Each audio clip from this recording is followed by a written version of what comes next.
Masya Allah. Bahagian ketiga pula daripada ayat 27 sampai 40, Allah cerita tentang Ashabul Yamin, golongan kanan.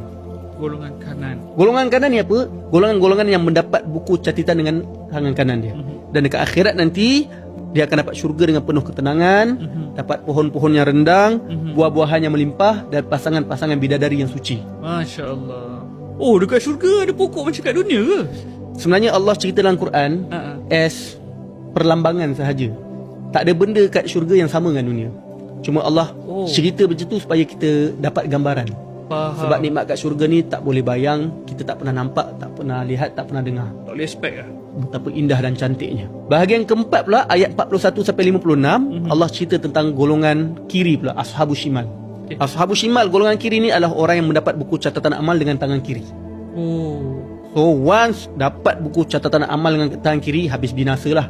Which is confirm akan masuk neraka. Dan antara siksaan yang mereka akan dapat ialah, Allah explain dalam surah Al-Waqi'ah ni, siksaan penghuni neraka Ashabus Shimal ialah kalau diorang haus, diorang akan minum air yang sangat mendidih. Ui, petak. Air nanah. Lepas tu kalau lapar, makan buah zakum. Ui, tajam tu. Tajam dan akan merobek-robek segala usus-usus dia. Dan semua ni terjadi kerana kelalaian dan kekufuran mereka ketika di dunia dulu. So message dia apa? Message dia, kalau kau mewah sekalipun kat dunia tapi kau kufur, kau akan sengsara dekat akhirat nanti. Zero. Mudah-mudahan Allah pelihara kita daripada tergolong di kalangan Ashabus Shimal. Amin, amin.